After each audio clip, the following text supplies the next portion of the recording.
우리 주 예수 그리스도의 은혜와 하나님의 사랑 그리고 성령의 교제가 여러분 모두와 함께 하시기를 기원합니다. 오늘은 부활절 제4주이면서 어린이 주일입니다. 오늘 함께 예배 드리지 못함이 못내 아쉽습니다. 오늘 함께 예배 드렸다면 어린이들이 기뻐하며 또 활짝 웃는 모습을 우리 모두가 같이 볼 수 있었을 텐데, 그래서 우리도 같이 기뻐할 수 있었을 텐데 라는 생각을 해봅니다. 예년을 떠올려 보면 이 어린이 주일 일주일 전부터 저는 큰 고민에 빠져 있곤 했습니다. 어린이 한 명 한 명을 생각하면서 어떤 선물을 주면 좋아할까? 그 고민에 일주일이 금방 지났고요. 마지막에 선물을 다 선택하고 나서도 그 선물을 들었다 놨다 했던 그 시간들이 떠오릅니다. 선물을 받으면 즐거워하는 어린이들, 사실 그 어린이들이야말로 하나님께서 이 교회에 주신 가장 큰 그리고 귀한 선물이라는 것, 저와 여러분이 이 어린이 주일에 꼭 기억하셨으면 좋겠습니다. 지난달 초에 기독교 목회자 협의회 그리고 기독교 언론 포럼이 G&Com 리서치라는 곳에 설문조사를 의뢰했습니다. 4월 2일부터 6일까지 전국의 만 18세 이상 기독교인 1000명을 대상으로 조사를 했는데요. 코로나19로 인한 한국 교회 영향도 조사입니다. 자세한 내용은 당당 뉴스 4월 21일자 보도를 보시면 될 것 같고요. 그 내용을 간단히 말씀드리면 이렇습니다. 온라인, 방송, 가정예배 통틀어서 현장 예배를 비교하면 어떻습니까? 라고 물었는데 53.7%가 현장 예배를 그리워한다라고 답했습니다. 그리고 요즘처럼 드리는 이런 예배에서 나의 태도는 어떠한가 그런 질문도 했고요. 또 코로나19 종식 이후에 어떻게 예배 드리기를 원하는가 라는 물음에는 85.2%가 예전과 같이 교회에 가서 함께 예배 드리겠다라고 대답하였습니다. 또 코로나19 이전과 이후에 주일 성수에 대한 생각이 달라진 점이 있는지 물었는데 42%가 교회에 가서 함께 예배 드리고 싶은 그 간절함이 더 커졌다라고 대답했고요. 35.1%는 크게 달라진 것이 없다 생각에 이렇게 대답을 했고, 특이한 점은 22.9%가 주일에 꼭 교회에 가서 예배 드리지 않아도 다른 방식들로 예배 드리겠다라고 대답했다는 점입니다. 분명 코로나19 이전과 이후로 다른 여러 변화가 있겠지만 함께 모여 예배 드리는 것이 우리들에게 어떤 의미인지, 그리고 앞으로 우리가 어떻게 예배 드려야 되는지 더 깊이 생각할 수 있는 시간을 우리가 함께 맞이하고 있다는 것, 그것은 확실한 것 같습니다. N.T. 라이트라는 분이 신약성서와 하나님의 백성이라는 책을 쓰셨는데 처음 교회에 대해 이렇게 말하고 있습니다. 초기 그리스도인들은 무차별적으로 사랑과 자비의 새로운 삶의 양식을 드러낸 공동체였다라고 이 저자는 얘기하는데요. 특히 여기에서 새로운 삶의 양식을 드러낸 공동체라는 표현이 제게 다가왔습니다. 코로나19 이후 교회는 어떻게 새로운 삶의 양식을 드러내는 공동체가 될 것인가? 이것이 우리에게 주어진 큰 과제이겠죠. 물론 초대 교회에서도 지금의 교회에서도 결국 예수 그리스도의 십자가, 부활 사건, 그리고 성령 강림 사건, 그리고 이러한 신앙 사건들로 우리가 어떻게 변화되었는가, 그것을 고백하는 것, 그것이 교회의 핵심이겠죠. 이 세 가지 기둥으로 주님의 교회가 세워진다는 것을 우리가 늘 기억하고 있어야 됩니다. 그래서 요한복음 10장 1절에서 10절 오늘 말씀을 통해 예수님이 누구이신지 다시 기억하려고 합니다. 오늘 본문을 요약하면 예수님은 선한 목자이십니다. 그 내용이 들어있죠. 1절에서 6절, 선한 목자와 그 양의 올바른 관계를 자세히 보여주고 계시죠. 또 주님은 양의 문이시라고 말하십니다. 7절에서 9절을 통해 부활을 고백하는 우리는 양의 문 되시는 주님으로 말미암아 구원받고 꼴을 얻는 존재들임을 증언하고 있습니다. 특히 양들의 결단이 강조된 모습을 우리가 볼 수 있는데, 양들은 예수님을 따를 뿐 아니라 예수님이라는 문으로 들어가야 함을 이야기합니다. 선한 목자이신 예수님, 양의 문이신 예수님을 통해 우리가 부활하신 예수님을 만나고 부활을 고백하는 사람들의 모인 곳, 그 사람들의 모임으로서의 교회에 대해 오늘은 두 가지만 함께 나누려고 합니다. 먼저 부활하신 예수님을 만나고 부활을 고백하는 사람들로 살아가기 위해 우리는 무엇을 해야 할까? 오늘 말씀은 잘 들어야 한다고 이야기합니다. 선한 목자이신 주님의 말씀을 우리는 들어야 합니다. 앞선 요한복음 9장 말씀을 떠올려 보면 예수님께서 날 때부터 보지 못하던 그 사람의 눈을 뜨게 해주신 사건과 연결해서 바라볼 수 있는데, 그렇게 보면 우리가 예수님의 말씀을 듣는 것, 그것이 얼마나 중요한가를 다시 알 수 있죠.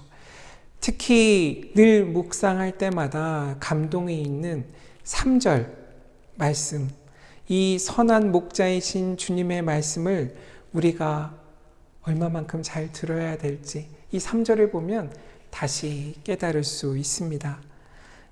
양은 그의 음성을 듣나니 그가 자기 양의 이름을 각각 불러 인도하여 내느니라. 아멘. 선한 목자이신 주님이 내 이름을 부를 때 응답할 수 있는가? 오늘 말씀은 우리에게 묻고 있습니다. 그때 응답하는 나는 그 음성을 아는 사람이겠죠. 안다라는 것은 예수님이 선한 목자임을 깨닫는다는 말입니다. 그 음성을 듣고 깨닫는 사람에게는 그 생명의 말씀에 따라 주님과 동행할 수 있게 되는 것이죠. 반면 예수님의 음성을 알지 못하는 자는 절도와 강도의 설명을 믿게 되는 것이죠. 여기서 다시 생각하게 됩니다. 우리는 어떤 음성을 알고 있는지, 어떤 말씀이 익숙한지 말입니다. 오히려 오늘 본문의 표현대로 양의 우리의 문을 그 문으로 들어가지 않고 다른 데로 넘어가는 자, 절도와 강도의 음성에 우리는 익숙하여 살고 있지 않은지, 그 음성에 따르고 그 음성에 모이려 애쓰는 것이 우리 지금의 모습이 아닌가 다시 생각해 보게 됩니다. 부활하신 예수님을 만나고 부활을 고백하는 사람으로 살아가기 위한 또 하나의 방법은 바로 양의 문이신 예수님이 누구이신지 우리가 깨닫는 것이죠. 메시지 성경에서 예수님은 이렇게 말씀하십니다. 나는 양들이 드나드는 문이다.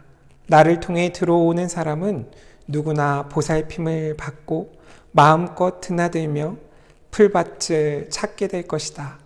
내가 온 것은 양들로 참되고 영원한 생명을 얻게 하고 그들이 꿈꾸던 것보다 더 나은 삶을 얻게 하려는 것이다 라고 말씀하십니다.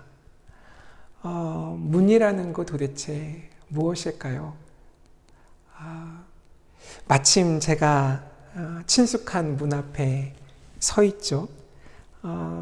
이 문으로 들어가면 우리를 다른 세상으로 이동하게 해주죠. 그래서 또 문이 열리면 다른 세상을 마주하게 되는데요. 이 문 제가 한번 열어보고 이 문으로 한번 들어가 보고 이 문으로 한번 나와 보겠습니다.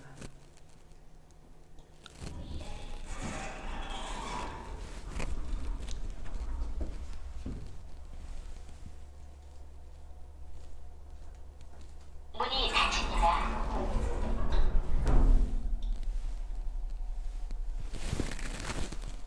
문이 열립니다. 문이 닫힙니다. 여러분 어떠세요? 문이 열리고 문으로 들어가고 문이 닫히고 다시 문이 열리는 것, 이것이 바로 문의 역할이죠. 본문을 통해 바로 알 수 있는 그 역할들은 양들을 우리 안에 모으고 도둑들과 맹수들로부터 밤새 지키는 것이 문의 역할이죠. 또 낮 동안에는 양들의 목자를 따라 풀밭으로 나갈 수 있도록 활짝 열려 있는 것, 그것이 문의 역할이죠.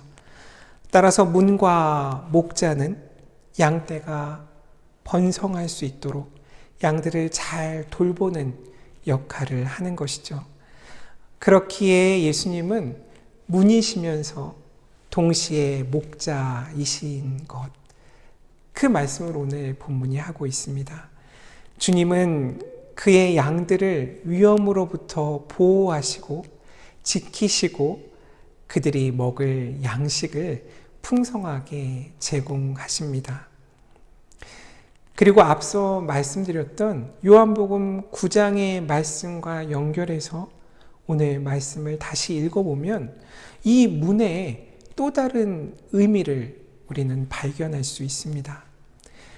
요한복음 9장 35절에서 38절을 보면 이미 날 때부터 보지 못했던 사람의 시력을 회복시켜 주셨던, 그 눈을 치유하셨던 예수님께서 다시 그를 찾아오시죠.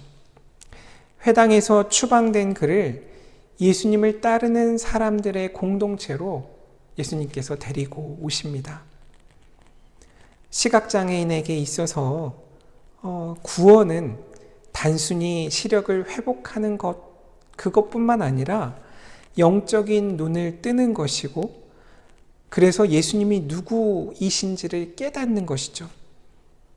그 깨달음을 통해 예수님을 믿고, 그리고 예수님을 따르는 공동체의 일원이 되는 것, 그 모든 것이 그 시각장애인의 치유의 전체 내용이라는 것, 우리가 알게 됩니다. 그는 예수님을 보기 전에 주님의 목소리를 듣고 따랐으며 그것이 그를 새로운 삶으로 이끌었고, 그동안 그가 겪었던 고립, 단절, 그 날들이 비로소 끝나게 되는 것이죠.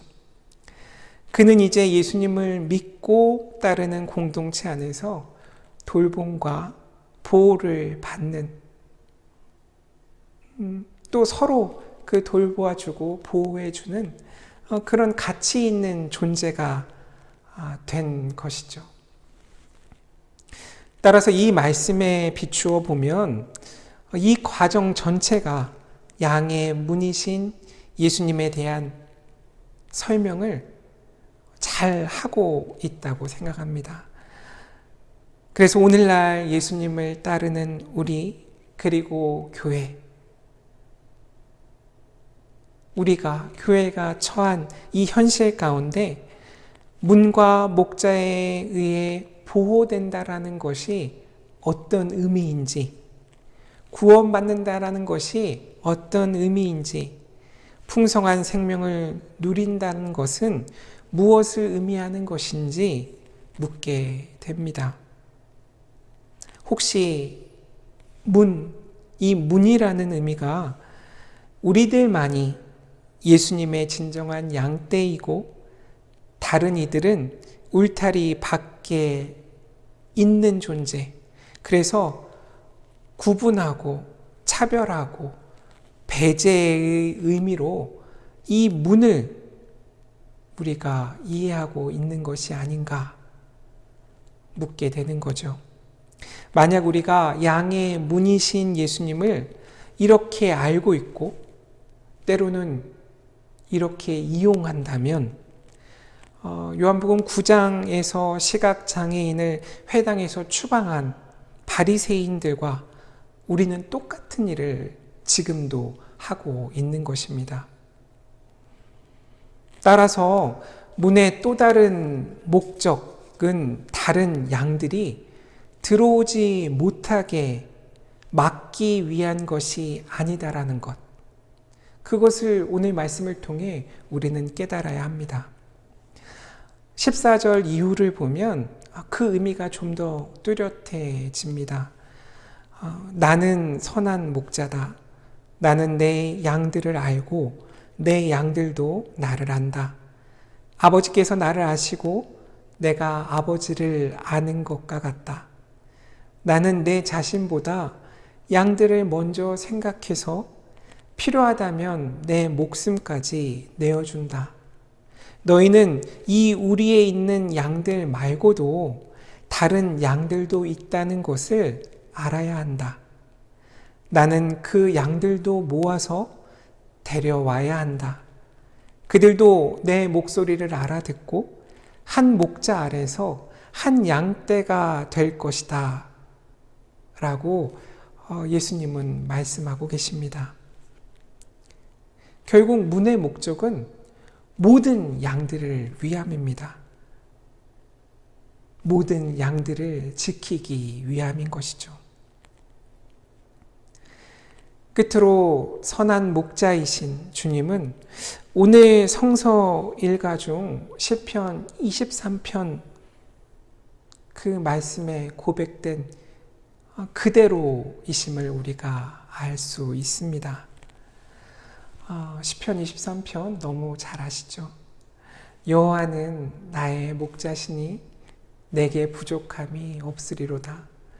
그가 나를 푸른 풀밭에 누이시며 쉴만한 물가로 인도하시는도다.